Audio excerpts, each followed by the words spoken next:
Physics में mathematical tools start करने चल रहे हैं, क्योंकि मैथमेटिकल टूल्स जो होता है ये आपको फिजिक्स में पढ़ने के लिए मैथमेटिकल टूल्स पहले पढ़ना पड़ेगा। तो मैथमेटिकल टूल्स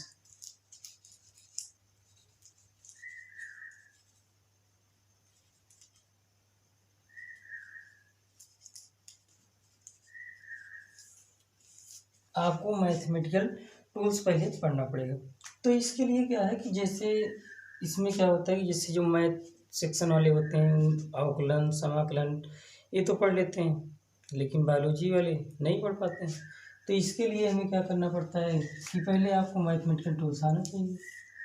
मैथमेटिकल टूल्स में अवकलन, इसका मतलब है कि कैलकुलस।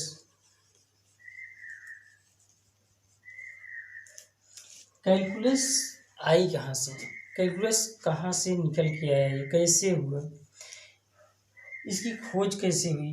तो जो कैलकुलस है इसमें क्या किया जाता है, एक राशि दूसरे राशि में परिवर्तन, मतलब कि परिवर्तन की जो दर होती है वही कैलकुलस। कैलकुलस की खोज किसने की, कैसे हुआ ऐसा। तो इसमें क्या होता है कि जैसे जो आपका होता है कैलकुलस में, तो इसमें जो कैलकुलस है इसका सीधा सीधा हम कह सकते हैं कि एक राशि का दूसरे राशि के सापेक्ष मतलब परिवर्तन होता है। परिवर्तन की दर ही क्या है, कैलकुलस है। परिवर्तन की दर कैलकुलस। कैलकुलस की खोज किसने की, खोज तो किसी और ने की, लेकिन इसका श्रेय किसी और को मिला है। इसकी खोज जो है न्यूटन व लेibniz, न्यूटन और लेibniz को इसकी श्रेय दिया जाता है। लेकिन वास्तव में देखा जाए तो कैलकुलस जो है इसकी खोज सबसे पहले गैलीलियो ने की, लेकिन उन्होंने क्या किया था कि इसका विस्तार नहीं दे पाए। जब उन्होंने इसका विस्तार नहीं कर पाए तो इसका विस्तार न्यूटन और लेibniz ने किया।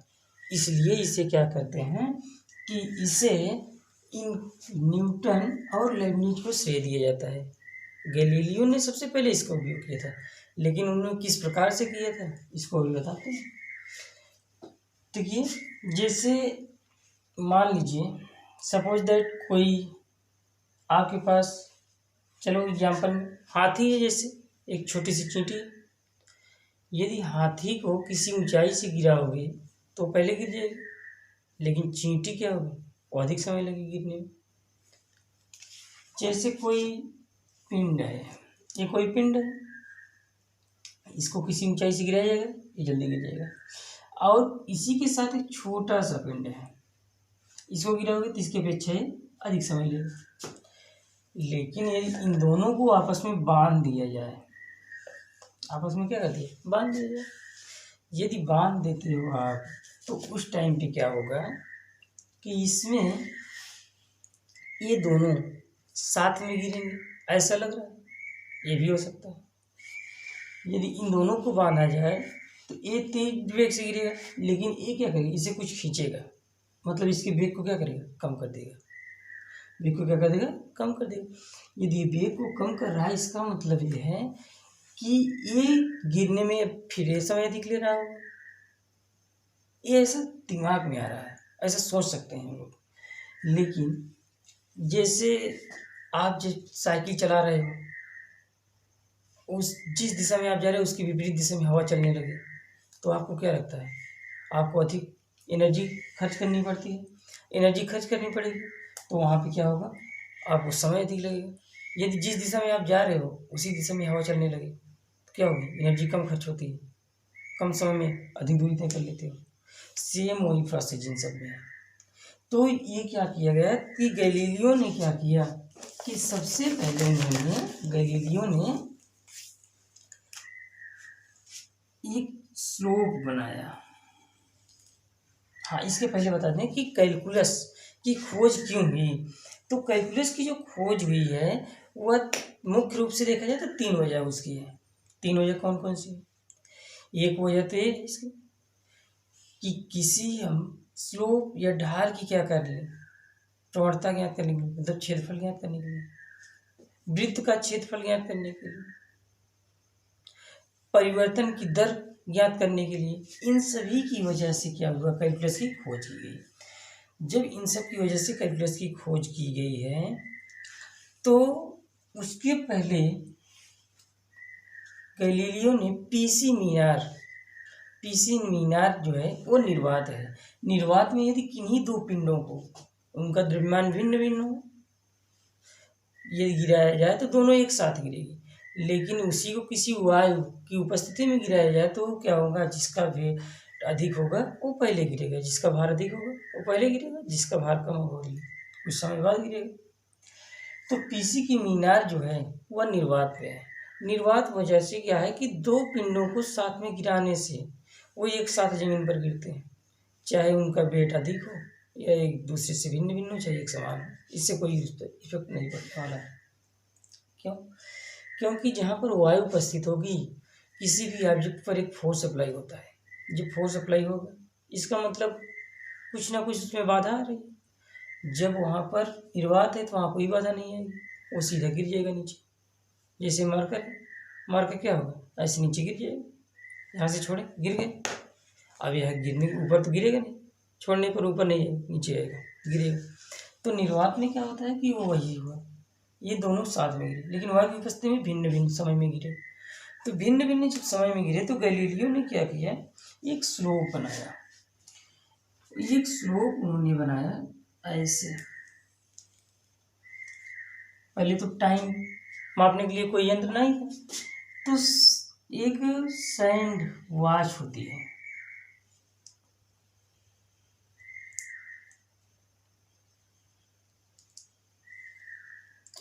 ये सैंड वॉच होती है।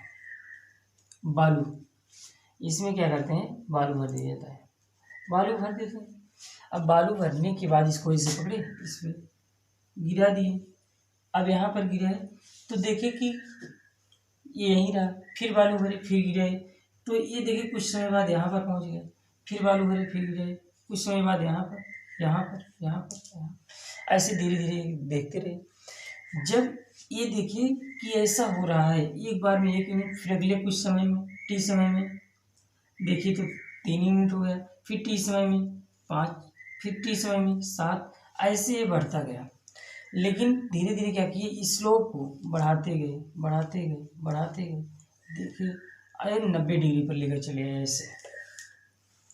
जब देखिए इस टाइप से हो रहा है तो इसमें क्या हुआ कि स्लोप में परिवर्तन करते गए, तो इसमें क्या हो रहा था कि समय के साथ वो उसकी दूरी बढ़ रही थी, डिस्टेंस बढ़ रही थी, डिस्टेंस बढ़ रही थी। जैसे टाइम कांस्टेंट टी है, तो उसमें उन्होंने क्या किया कि टी टाइम में 1 यूनिट, फिर अगले टी टाइम में क्या किया 3 यूनिट, फिर अगले टी टाइम में क्या किया 5 यूनिट, फिर अगले टी टाइम में एक ऐसे इंक्रीज होता गया, इंक्रीज होता गया। जब ए यूनिट, तो इसे देखिए 1 हुआ, इसे ऐड करो, इसमें 4 हो जाएगा, ऐड करोगे 9 हो जाएगा, ऐड करोगे क्या हो जाएगा 16 हो जाएगा। इसे ध्यान से देखा जाए तो ये क्या हो रहा है कि वर्ग 2 का वर्ग, 3 का वर्ग, 4 का वर्ग, एक वर्ग हो रहा है, ये वर्ग हो रहा है। इसी नंबर को गैलीलियो ऑड नंबर भी कहा जाता है। इसे क्या कहते हैं, गैलीलियो ऑड नंबर। तो गैलीलियो ऑड नंबर जो है ये देख रहे हो कि दर को बढ़ा रहा है, गैलीलियो ऑड नंबर। तो ये क्या है कि स्लोप को जब धीरे धीरे बढ़ाया गया, स्लोप को धीरे धीरे क्या कर दिया गया, बढ़ाया गया। स्क्रीनशॉट ले लीजिए इसका, आप लेना चाहते हैं तो इसकी जो डिस्टेंस थी ये यस ऐसे जो थी, ये टाइम के क्या हुआ, वर्क के प्रोपोर्शनल हो गई। मतलब ये हुआ यक्स प्रोपोर्शनल टी स्क्वायर। हम इस प्रोपोर्शनल को हटाने के लिए एक कांस्टेंट लिए सी टी स्क्वायर, ये हो। इसको इक्वेशन फर्स्ट टाइम कर लेते हैं, अभी काउंट लगेगा इसे। ये है यक्स टी स्क्वायर। यदि देखा जाए, सपोज दैट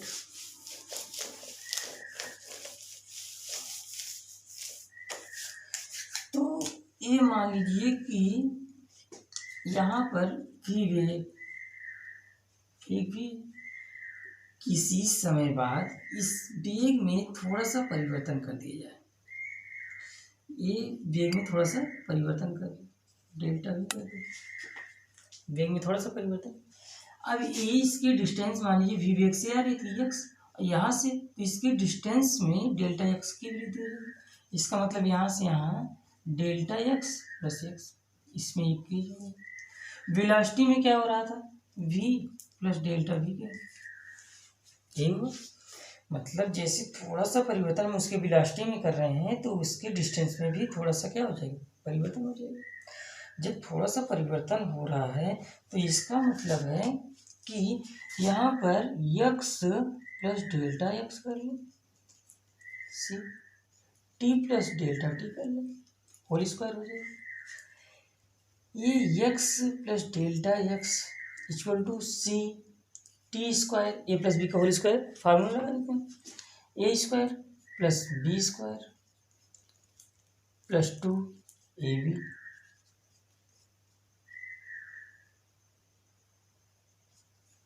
इतना हो जाएगा।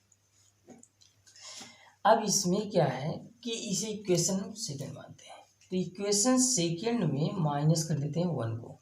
जब माइनस करेंगे तो x से x क्या हो जाएगा, कैंसिल आउट हो जाएगा, delta x equal to a इससे कैंसिल हो जाएगा, बचेगा क्या, C delta T square plus 2 C delta T into T बचेगा। इतना अब यही है। अब इसमें क्या है कि हम डेल्टा टी एक सूक्ष्म परिवर्तन हो रहा है, डेल्टा टी सूक्ष्म परिवर्तन हो रहा है, इसका मतलब delta T tends to zero, zero times 2 कर रहे हैं, जीरो है नहीं लेकिन जीरो कर रहे हैं। ये हम कर सकते हैं कि 0.00000001। अब ये जीरो के इक्वल तो नहीं लेकिन लगभग में देखा जाए एवं जीरो के है, एवं क्या है, जीरो के एवं है। यदि ये जीरो की एवं है, यहाँ पर हम जीरो तो इसे मान नहीं रहे हैं पर इसे जीरो के एवं मान रहे हैं, इसे जीरो के एवं मान सकते हो जब आप। तो यहाँ पर देखिए डेल्टा टी, यहाँ पर डेल्टा टी, तो हम delta X equal to delta T common कर लेते हैं, तो ये बचेगा C delta T plus 2 C T बचेगा। अब इसे हम ट्रांसफर करते हैं, delta X delta T equal to C delta T plus 2 C T, इतना हो जाएगा।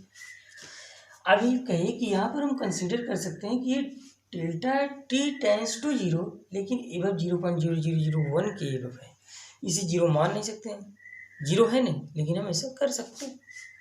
तो ये क्या हो जाएगा, जीरो हो जाएगा। Delta X delta T equal to 2 C T.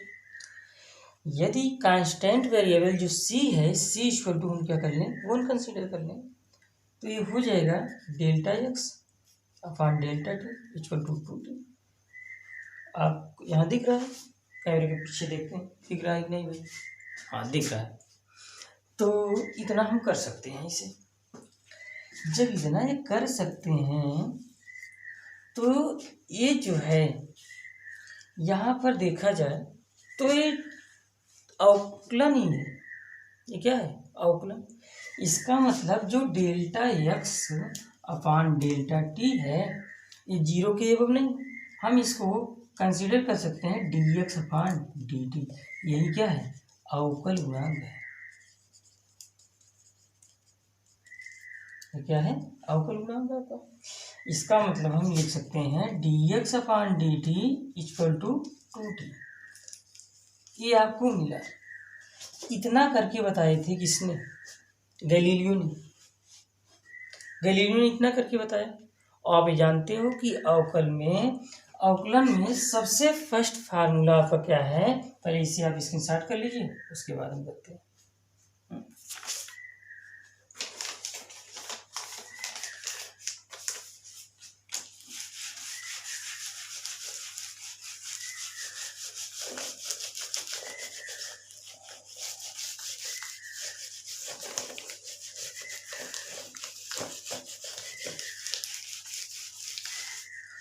हाँ, तो यहाँ पर अभी था dx/dt इक्वल टू 2t, यही था। ये जानती हो कि x की पावर n d/dx का फार्मूला होता है n x n माइनस 1। ये इतना इसका फार्मूला होता है, ये फार्मूला होता है। तो ये आप देख रहे हो कि इसके पहले इक्वेशन फर्स्ट आपका क्या है, x equal to C T square, X C equal to क्या है 1, तो x इक्वल टू क्या हो जाएगा टी स्क्वायर। यहाँ पर यदि हम अवकलन करते हैं तो ये तो यही है 2t। अभी यहाँ पर इसके फार्मूले पे रखा जाएगा तो 2t ही है। इसका मतलब है कि पहले उन्होंने देख लिया था ऐसा करके, उसके बाद ही है ये फार्मूला जो है आपका वहीं से मिला। अब ये 2t जो आपका आ रहा है ये x 2t। अब ये देखिए यहाँ पर है x/t।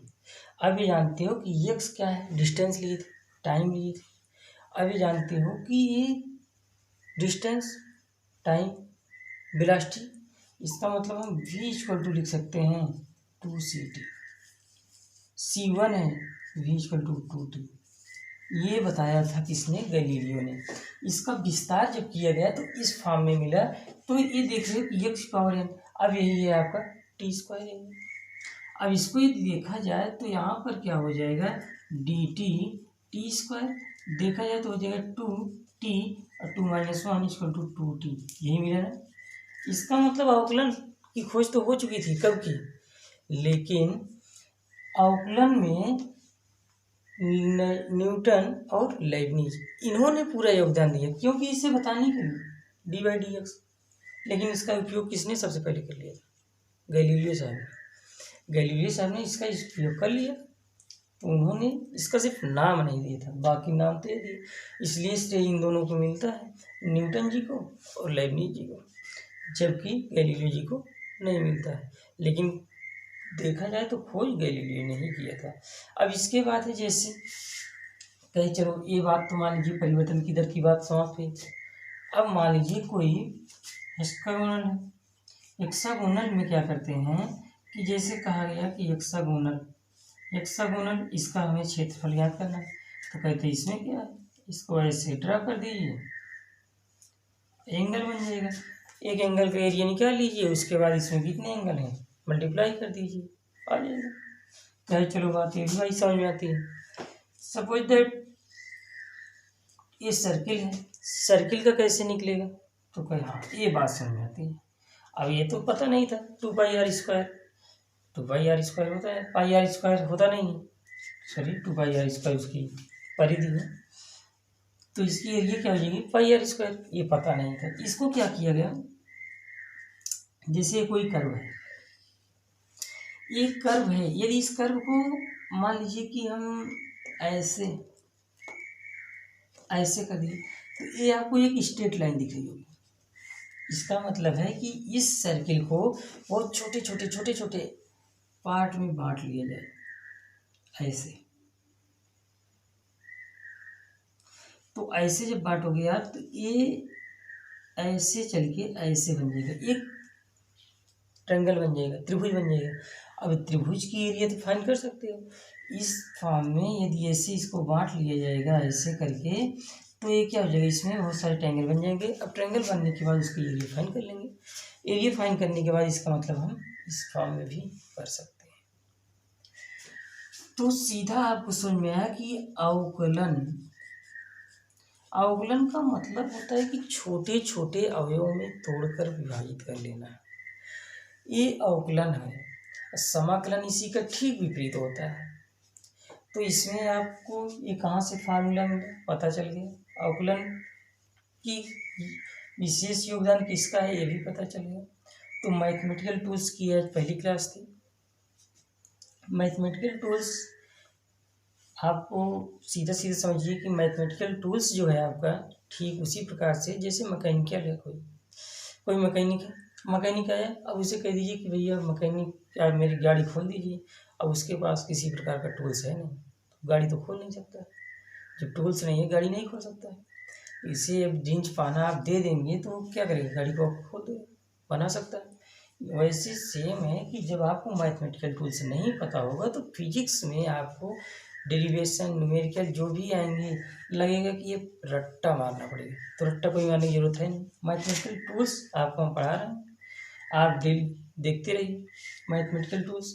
एक ही वीडियो आपको हम देते हैं मैथमेटिकल टूल्स का, उसके बाद इसके बाद आपको हम 11th की फिजिक्स पढ़ाएंगे। 11th की फिजिक्स के लिए मैथमेटिकल टूल्स पढ़ना पड़ेगा, 12th की फिजिक्स के लिए मैथमेटिकल टूल्स पढ़ना पड़ेगा। तो मैथमेटिकल टूल्स आप जितने अच्छे से क्लियर कर लोगे फिजिक्स उतनी ही आसान हो जाएगी। फिजिक्स बहुत ही आसान है, इसमें क्या है कि सब जो भी है सब अपने घटनाओं से सब आप उसे डेली यूज करते रहते हो, वही सब है इसमें। ये तो था सर्कल और हेक्सागोनल। अब इसी पर जैसे मान लीजिए कि ऐसे क्या है कि एक कर्व है, अब इसकी एरिया फाइंड करनी नहीं कर सकते हैं, इसका मतलब इसके लिए भी हमें कैलकुलस लगाना पड़ेगा। अब मान लीजिए कि चलो एक ऐसे है, अब इसके लिए हमें एरिया फाइंड करना है, इसके लिए एरिया फाइंड करने के लिए हमें क्या करना पड़ेगा, इसके लिए भी कैलकुलस लगाना पड़ेगा। कैलकुलस इसमें क्या है कि आप यदि एक आयत होता तो आप फाइंड कर सकते लंबाई गुणे चौड़ाई, लेकिन यहाँ पर इतना देख रहे हो कि इतनी एरिया क्या हो रही है, बाहर हो रही है। इसको क्या करेंगे, छोटी छोटी एरिया में डिवाइड कर लेंगे ऐसे। तो ये सभी क्या है कि कैलकुलस में है। अब अवकलन समाकलन इन सब से आपको डिफाइन करना है। इसके बाद कल की वीडियो जो होगी आपकी होगी चर। चर में क्या होता है, चर और अचर, उसमें क्या होते हैं, कैसे आश्रित होते हैं और आश्रित निर्भर किस पर करते हैं किस पर नहीं करते हैं, किसके साथ बदलने पर बदलता है, ये अगली वीडियो में हम कल की क्लास में बताते हैं। तब तक आप इसे पढ़ते रहिए। उसी के साथ होगा न्यूमेरिकल भी, उसमें फार्मूला दोनों होगा।